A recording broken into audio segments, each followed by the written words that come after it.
Hello guys, welcome back to our anime explainer. Guys, please like the video and subscribe to my channel. Today is explanation of Tales of Herding God Part 110 based on novel. So let's start. The sun had come out, so Qin Mu rose. He pushed Carefree sword into the sheath he had carved yesterday. Giving a kick to the dragon Qin, he woke it up as well as the two white bats. The dragon Qin crawled up, his eyes were filled with vigor. Cult Master, today's ration. Qin Mu rummaged through his Daotai sack. He didn't have much of the Scarlet Fire Spirit pills left, but he still gave away the full meal. The two white bats let go of their purchases and fell to the ground from the roof. The three demon monks also opened their eyes and took out clear water and biscuits from their backpacks. Their biscuits were made from crushed insects. The monks of Little Thunderclap Monastery were of the demon race, so they weren't strictly vegetarian, and didn't have as many rules as monks of Great Thunderclap Monastery. These three were bird-strange beasts, so they still liked eating insects. For the convenience of carrying them around, they had squashed them into biscuits. Ding Ju split half of the insect biscuit to give it to Qin Mu, and he gave it a try. The taste was actually not bad, fragrant and crispy. The crowd of beasts started to move, and the people in the ruins also began to follow the crowd out, each and every one of them on alert. Only Qin Mu was slightly absent-minded. This place was close to the west borders of Great Ruins, and he really wanted to see where the darkness disappeared. Since the darkness of Great Ruins flooded in from the west, that place had to be where it originated. If Qin Mu found it, he just might be able to find the source of Great Ruin's calamity. The beasts walked out of the ruin, and Qin Mu turned back to have a look. He saw that the carriage was also driving over, but he could no longer see the woman with the little red flower, or the man with a white cloth wrapped around his head. He only saw two deers covered in plum blossom spots pulling the carriage. There was a white cloth wrapped around the buck's horns, while the ears of the doe were wrapped with a black cloth. There were gold and silver chains and pendants hanging in front of its chest. On its head, there was a little red flower, while its two front legs had over a dozen gold, silver, and jade bracelets. So they are demons. Qin Mu blinked. Yesterday, he hadn't managed to see that the married couple were a pair of strange beasts. There was no demonic air about these people's bodies, so he never expected that they would be two deers that had cultivated until they could change their shape into that of a human. This kind of technique is pretty extraordinary. It should be an orthodox cultivation technique. Are they guests from West Earth? Qin Mu thought to himself. When Qin Mu looked behind the two, he saw that the 100 divine arts practitioners followed silently behind the carriage. A small head with two braids popped out from it and took a look backward. Two fair hands then pulled the head back and closed the window of the carriage. Qin Mu retracted his gaze. While he sat on the back of the dragon Qin, Carefree sword was ready to come out of the sheath at any time, while the flying swords in his Daotai sack were slowly stirring. The two white bats flew up silently and traversed the herd. In the meantime, the robes of the three demon monks fluttered as they moved a great distance every time their talons touched the ground. Pangong So's gaze flickered as he looked around. In the herd among them, there was no lack of abnormally strong strange beasts. There were also rules among the strange beasts, so if they were to attack now and agitate the herd, they would probably still get attacked by everyone. In time, the herd started to disperse. At that moment, the two deers pulling the carriage began to sprint, pulling the carriage away at a fast speed. Behind them, the 100 divine arts practitioners also sped up to give chase. Nai Kuei, stop running. Nai Kuei, in the Hong language, means princess mother. Vital qi flooded out from the carriage, and numerous grasses and trees started to grow frantically, becoming incomparably long and thick. A forest that took up a hectare seemed to come alive. The ancient trees instantly pulled themselves out from the ground, becoming walking giants. When they lifted and landed their roots on the ground trembled. Then, the trunks changed into incomparably thick fists that blew every single one of the pursuers away. The trees in great ruins were very huge. Most of them were dozens of yards tall, but there was no lack of those that were as high as mountains as well. With the marvelous divine art of the woman in the carriage, these trees became even more gigantic in stature and gained boundless strength. The vines in the forest became akin to demons, as they coiled around the divine arts practitioners in a snake-like manner, strangling them to death. Qin Mu's eyelids kept twitching from this sight. This kind of divine art was rarely seen, and was slightly similar to Earth Eon creation technique. However, it was even more overbearing. The earth trembled and the mountains shook as the tree giants wreaked havoc. However, the divine arts practitioners of the different tribe had good reaction speed, as they executed their own divine arts. Shrieks came out from the huge trees and vines, and white lights that seemed like spirits, but were not spirits, as well as souls that were not souls, came flying out from the flora. The tree giants then collapsed, and the green vines withered. One of the divine arts practitioners waved his hand, and a mountain trembled and rumbled. Countless rocks rolled down in all directions, and the mountain transformed into a giant which swung its huge fist to smash the carriage. The doe in front of the carriage lifted both of her hooves, and the gold and silver bracelets on them flew out to bind the fist of the mountain giant, crushing it. The other fist of the mountain giant then came bombarding over, and the doe grunted. She stomped her feet, and countless green grasses grew frantically. They were like swords, stabbing into the gaps between the mountain rocks of the mountain giant. They planted their roots inside its body and sprouted, causing it to instantly break down into pieces and crumble. The two deers immediately put in a burst of speed to get the carriage away from there. What divine art is this? Qin Mu was astonished to no end. These people seemed to be borrowing the power of heaven and earth to strengthen the power of nature, transforming it into divine arts. This kind of action was different from what Eternal Peace Empire did as well as the countries surrounding it. It's the divine arts of West Earth's true heaven palace, the dragon Qilin said in a low, muffled voice. I had gone to West Earth with Patriarch once, and true heaven palace is the sacred ground there. The divine arts over there are different from those in Middle Earth. They believe that all things have spirit and soul, even the grass, wood, rocks. In those people's eyes, all of these have their own spirits and divine treasures. Therefore, their path is of everyone and everything having spirit and soul. Patriarch said that they aren't bad at all. All things have spirit, all things have soul. Qin Mu exclaimed in admiration. The divine arts of West Earth had taken a different path from everyone, and were indeed worthy of being learned. For the young patriarch to praise them being not bad meant that true heaven palace was indeed worthy to be called a sacred ground. Using divine arts to create a mountain giant was simply astonishing. A mountain just coming to life and becoming a giant to battle was simply world-shaking. This contained unimaginable attainments in regards to its force of destruction, which widened Qin Mu's horizons. Its force of destruction is just too huge. Great Cult Master Qin became excited. I wonder if there are not yet demolished houses in West Earth. I'm afraid they wouldn't even have a single mountain, right? If I could learn this, it would be pretty good to tear down mountains to make roads. Attack!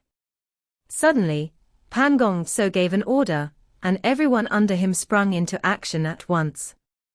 Knife pellets filled the sky, and countless sword lights came raining down on Qin Mu.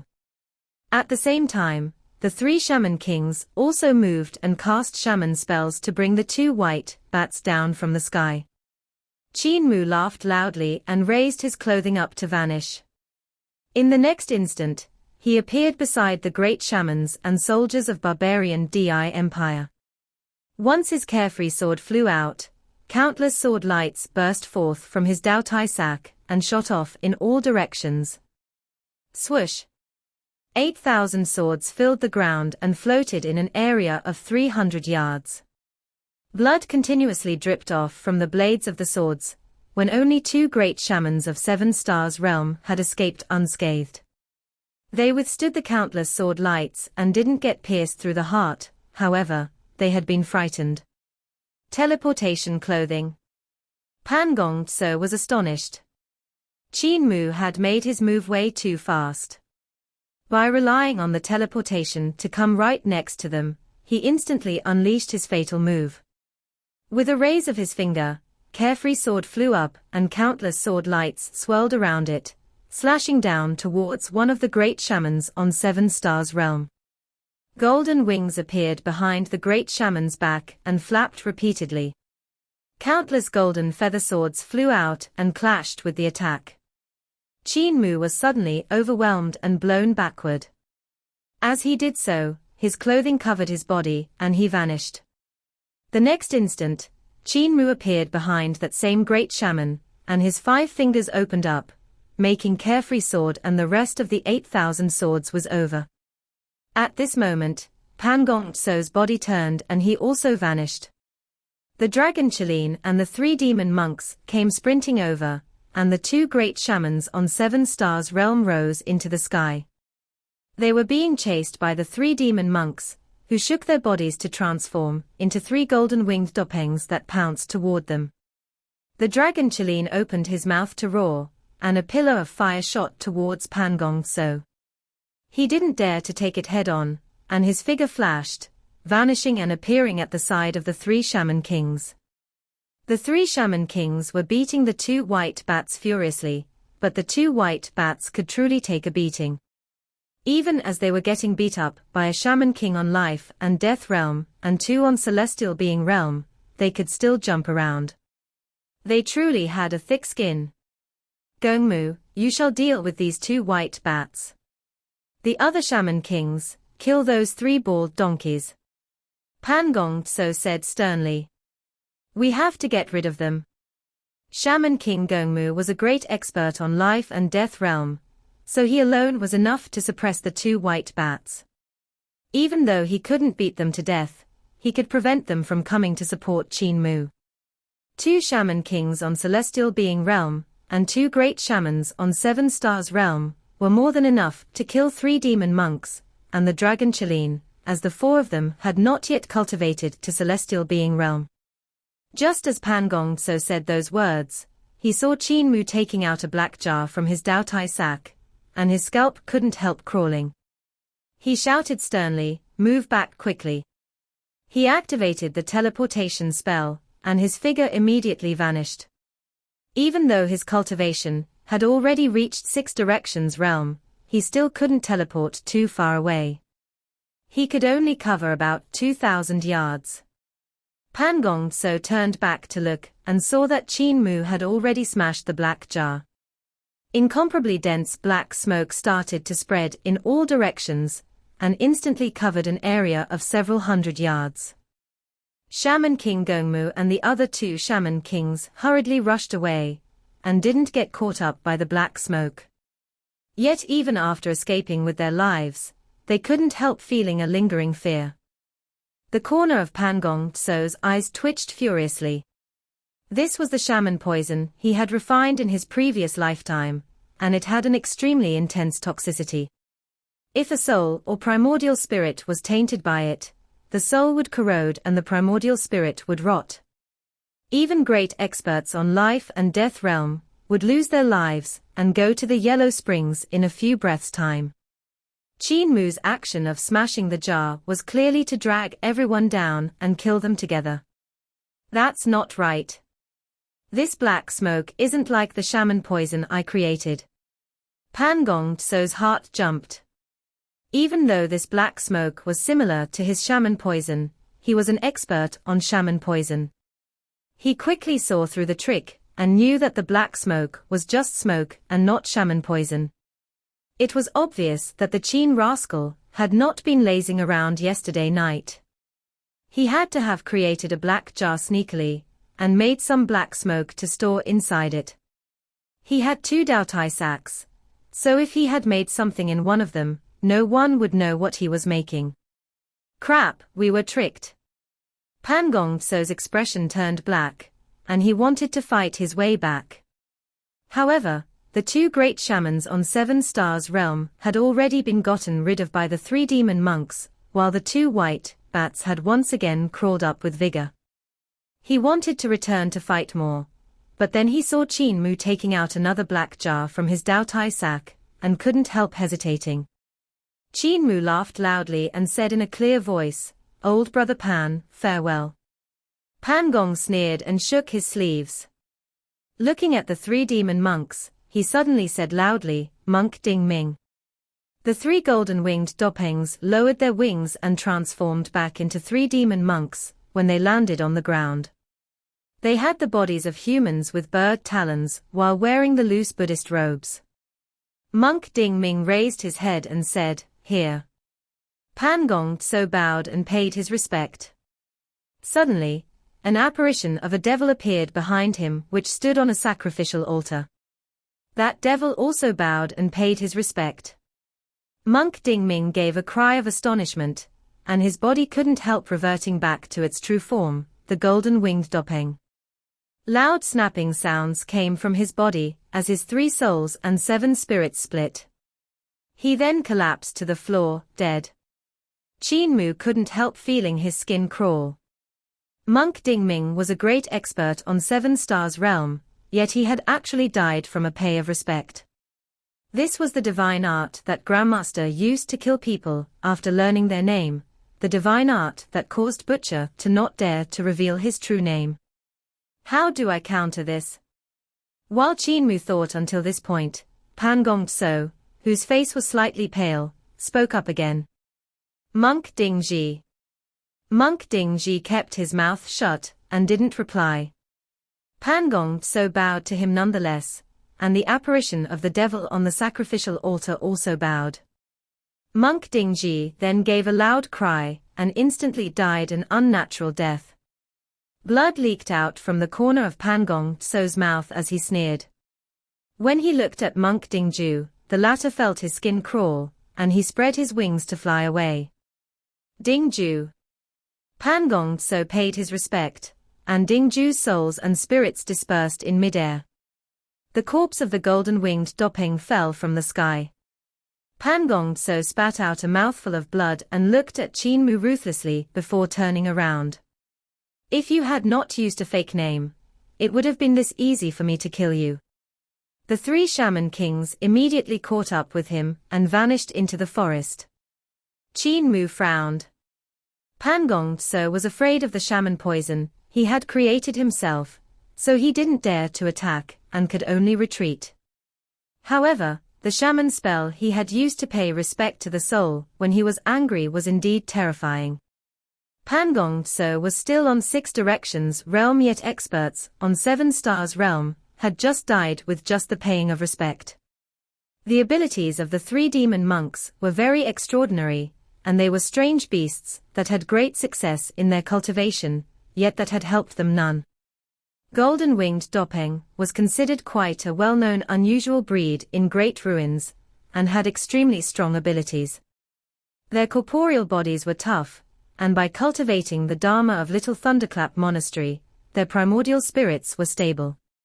For someone to kill 3 golden-winged dopeng in a row by just paying respects, the divine art was truly enough to make Butcher take strict precautions. In the past, Pangong So had some tolerance, giving off the demeanor of a great scholar. However, after suffering several setbacks under Qin Mu's hands, he was shamed into anger and no longer held back. This time, he killed 3 demon monks of Little Thunderclap Monastery by paying respects, but next, he would probably lay his hands on the people beside Qin Mu. Who would be able to take his respect? However, after Pangong So paid his respects to these 3 people, he seemed to have suffered heavy injuries as well.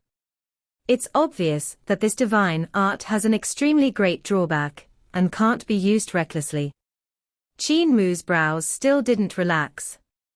Even though the drawback was great, such a divine art was still hard to deal with, impossible to guard against. Bury these 3 monks, we can't let their corpses be exposed to the wild. The few of them buried the corpses of the 3 golden-winged dopengs, and Qin Mu paid his respects while sighing. Rest in peace. I shall burn Pangong So as an offering to you guys some other day. Let us go. Wait a minute. The dragon Qilin immediately halted, and Qin Mu shut his eyes. After a moment, he opened them and took out his brush, ink, inkstone, and paper. His vital qi burst forth and spread open the paper in midair. Stirring the ink with his brush, he painted in midair, and not long later, a picture of the devil standing on the sacrificial altar was painted by him. Qin Mu planned to put down the last stroke, but he stopped. He took out his seal to stamp on the painting and only then made the last stroke. The crux of Pangong So paying respect to the soul with the shaman spell should lie within this devil. Looking it up and down, Qin Mu ensured that he didn't draw it wrongly. Between the painting and calligraphy Def had taught him, painting had to pay particular attention to capturing the form, will, and grace. Qin Mu frequently went out of the village with him to collect local cultural materials and draw all kinds of stuff. Even though the devil behind Pangong So hadn't stayed there for a long time, Qin Mu had still captured its rough form and grace, painting the devil accurately. I don't recognize this devil, but there are all kinds of god and devil sculptures in Great Ruins. Village chief, Old Ma, and the rest are more experienced and should recognize it. Since I'm already in Great Ruins, I should just return to the village and ask them. Even if they don't recognize it, there's still Heavenly Saint Cult and Eternal Peace Empire. Among all of them, there will be someone who will recognize it. Qin Mu put away the painting and thought to himself, as long as someone recognizes this devil, there will be a possibility to break Pangong So's shaman spell. Otherwise, I'll just have to get rid of him without caring for consequences. Not caring for consequences meant that he would have to attack Roland's golden palace. But before he could even lay his hand on this sacred ground, he would have to take down the prairie by eliminating all the countries there. The difficulty of this could be well imagined. Without any alternatives, the final way out would be to incite the emperor to launch his troops on the prairie and raise Roland's golden palace, since Heavenly Saint Cult alone didn't have such an ability at the moment. The dragon Qilin took a step away, and Qin Mu called the 2 white bats back to treat their injuries. When they were healed, Qin Mu sprinted into the sky with the protection of the 2 white bats to survey the terrain. After a moment, he landed and frowned slightly. He didn't see Surging River. If he saw Surging River, he could determine his location, but without it, he had a hard time to determine his precise location with just the markings on the geographical map of Great Ruins. After walking 100 miles to the east, Qin Mu once again flew into the sky to survey the terrain, comparing it with the map in his memory. He did a few more times before finally determined their location from the path of the mountains. Our location is close to West Heaven Palace, not far from West Earth. Qin Mu determined his direction and let out a sigh of relief. Landing on the ground, he told the dragon Qilin the route. After another 100 miles east, Qin Mu reckoned they were close to the location where West Heaven Palace was marked on the geographical map of Great Ruins. Surveying his surroundings, he suddenly saw that the road was becoming more and more precipitous. A huge piece of land was stabbed diagonally in Great Ruins, and was like a huge circular plate. It was much higher than the mountains surrounding it, and seemed to have fallen from outer space. The dragon Qilin stopped in his footsteps, and Qin Mu looked at this huge piece of land. He saw that it was covered in dense vegetation, and that there was a large ruin among the green plants. Where some parts of the land were crack, the shine of metal could be seen. Deep underground, something made out of metal was buried. There were also some majestic god statues, some standing upright, while some were collapsed, on the ground. Qin Mu's group spent quite some time walking around this land, quite stunned. In front of them was a basin with scattered slabs of land. Some were stabbed into the ground, some were overturned, showing off a mountain's bottom, while some had split into a few pieces. There were also some slabs that had a complete ruin of a city. There were strange beasts moving inside them, the strong ones roaring in heart-stopping voices from time to time, threatening the life forms from other territories when they got near. Where the slabs of land had broken off, a long construction made out of metal was revealed. There looked to be pipes of different heights all around there. When wind blew across the basin, these metal constructions would hum in a tune which was actually melodious. How did such a magnificent civilization fall into such a state? After looking into the distance for a time, Qin Mu retracted his gaze. This should be a safe place that darkness couldn't invade, so there was an extremely large number of strange beasts in the surroundings. Qin Mu's group had to be extremely careful while passing through a place like this. If they took a detour, they would probably require a day to go around, so they could only continue forward. Qin Mu jumped down from the dragon Chilean's back and led the way personally. He had lived in great ruins ever since he was young and so knew the habits of the strange beasts well. If he let the dragon Chilean or the two white bats lead the way, they would definitely cause some trouble. He entered deep into the basin, and Qin Mu suddenly saw the ruts of a carriage. The ruts had to have been left behind by that carriage of West Earth's true heaven palace. There were also some messy footsteps, which should have been left behind by the divine arts practitioners giving chase. They had obviously barged into this place in a hurry, but looking from their tracks, these people had to know the rules of great ruins well since they didn't take the wrong path. However, the divine arts of West Earth's true heaven palace were pretty unusual as their scale and activity were all very large in scope. If they were to make their moves here, it would be easy for them to anger the territorial strange beasts. If we take the same path as them, we might get implicated. Qin Mu wanted to find another path, yet what could he do when this was the only safe path across this basin? If he was to take a detour, he would have to go through a huge pool. He looked toward that huge pool, and the water in it suddenly churned. A huge crocodile man rose up and stood on the water's surface. With smoke spewing out from his nose, he sharpened his already razor-sharp claws. This territorial strange beast wasn't good to provoke, so if Qin Mu took a detour through there, he would be seeking death. On the other side were the ruins of a city. It had as many majestic shrines as there was hair on a cow, and numerous red-crowned and black-necked cranes were flying around it. They danced in the sky and looked very peaceful. However, in the city, there were two huge, male and female, cranes practicing their sword moves.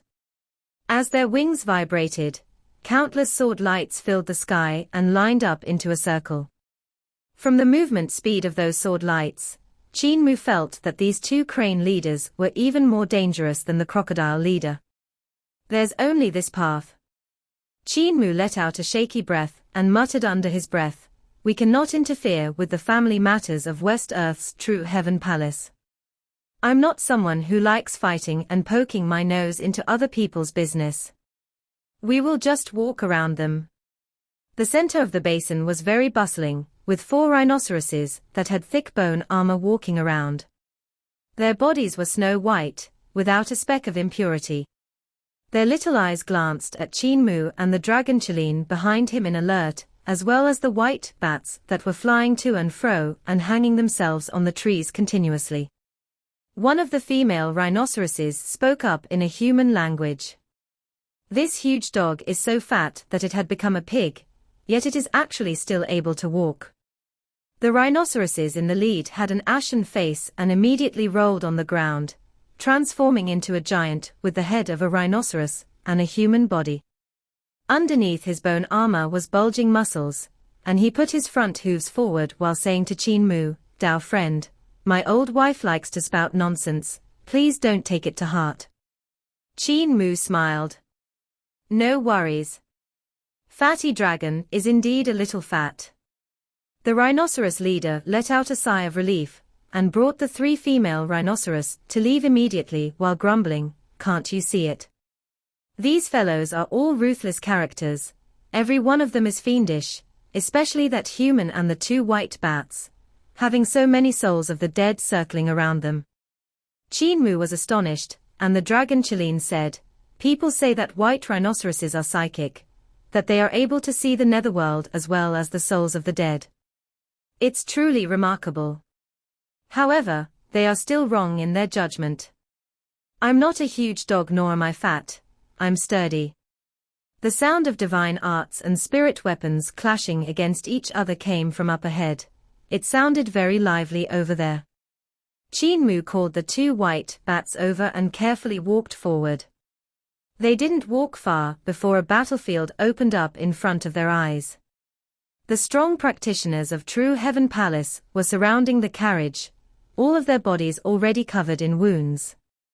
When those divine arts practitioners of True Heaven Palace saw their arrival, they suddenly stopped attacking. Instead, they turned their heads to look at them without moving. "Dao friend." A youth came out from the crowd and greeted Qin Mu. "Family matters." Qin Mu returned the greeting.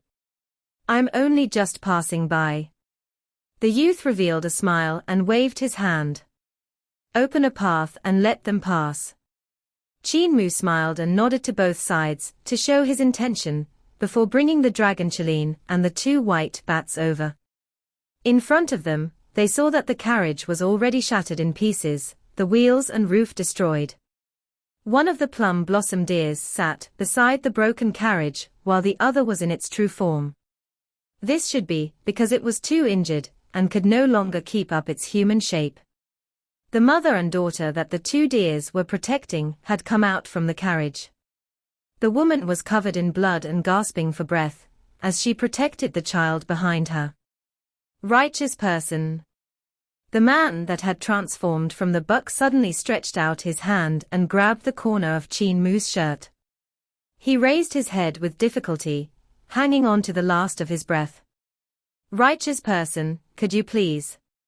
Qin Mu pulled his shirt free and broke away from his grasp to continue walking forward. He passed by the doe and was slightly stunned. He saw that she was already dead, without any more breath left.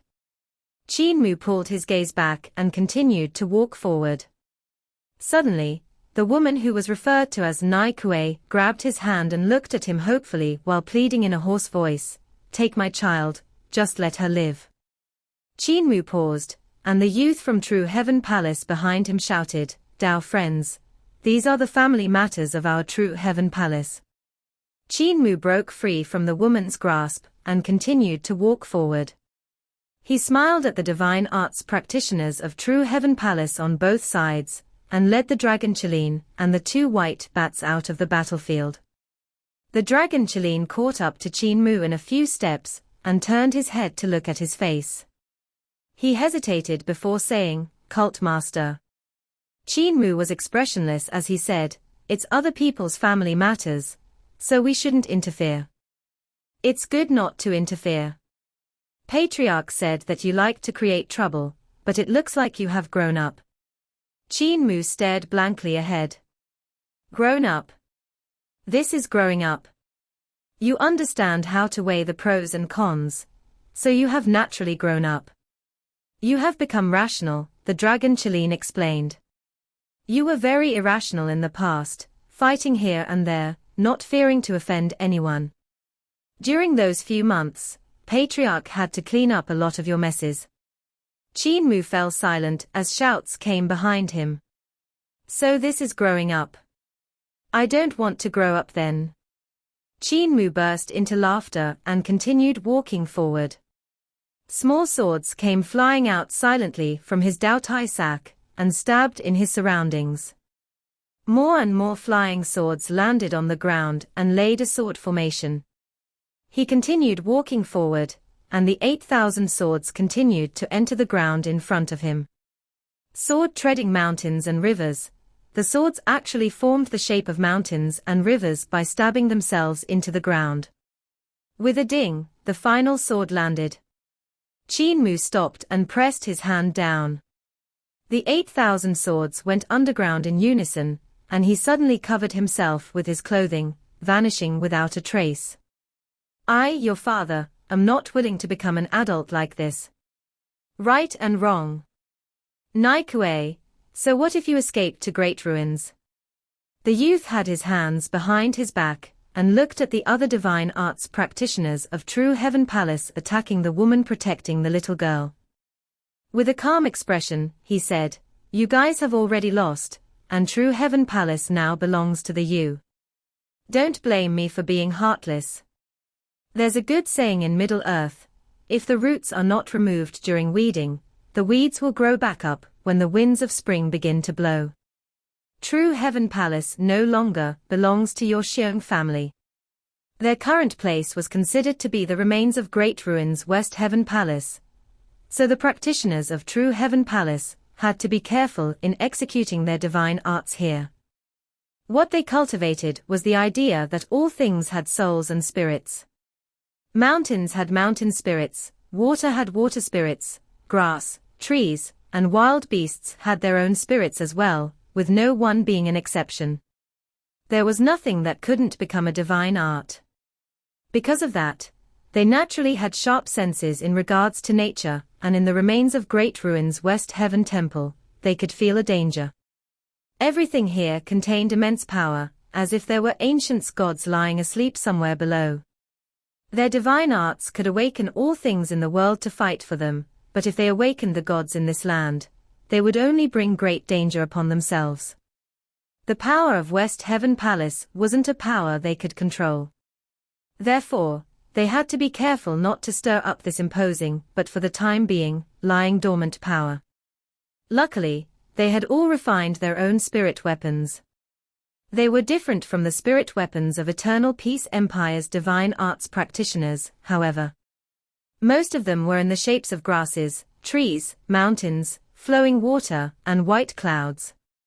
There were also strange beasts that had been refined into spirit weapons by them, so after they activated their vital qi, the bodies of the tiny strange beasts would swell up by 10,000 times and swallow living humans, which was very unusual. Thus, even if these people couldn't use their divine arts, they could easily get rid of the couple escapees. With one of the plum blossom deers dead and the other one heavily injured, the woman would have to protect her child by herself. She wouldn't be able to move and avoid their attacks, only able to stand there and hold on against their beating. The woman vomited blood and collapsed on the ground, yet she soon crawled up to her feet to continue protecting the little girl. Traitor! The man flew up and revealed his true form, transforming into a huge buck to face the attacks from the crowd while shouting sternly, "Palace Master had treated you guys well, yet you guys took the chance when Palace Master passed away to rebel. Where's your conscience? Why are you still being so ruthless?"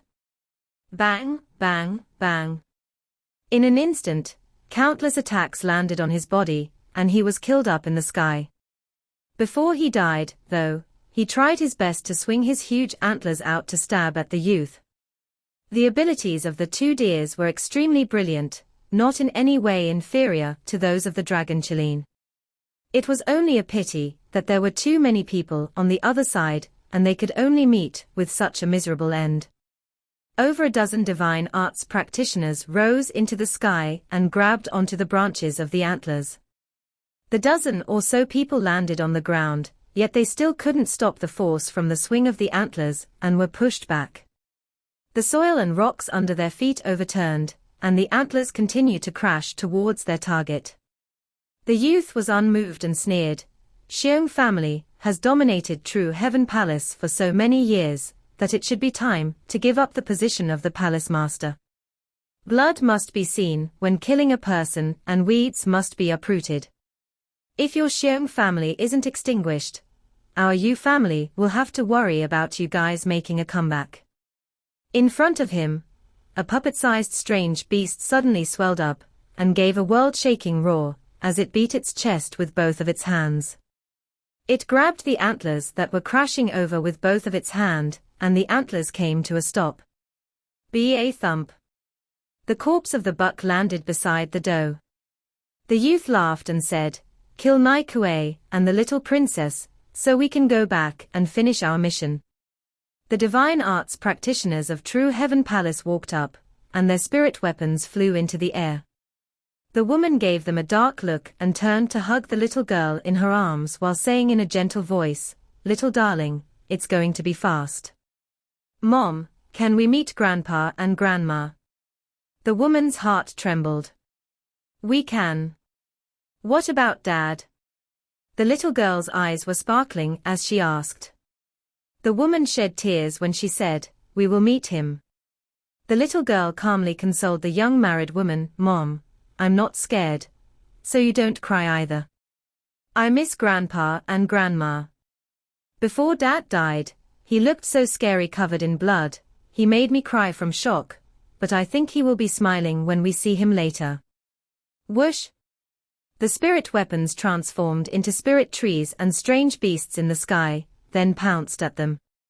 But just as they were about to land on them, a ray of light flashed by and Qin Mu appeared in front of the mother and daughter.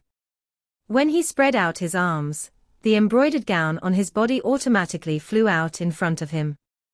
The youth gave a smack with his palm on the embroidered gown, and Qin Mu's arm swirled. The embroidered gown rotated, becoming larger and larger, transforming into a gown that had a radius of over 30 yards. The spirit weapons of True Heaven Palace crashed into this embroidered gown and got wrapped up, after which they vanished along with the gown. This video will end here.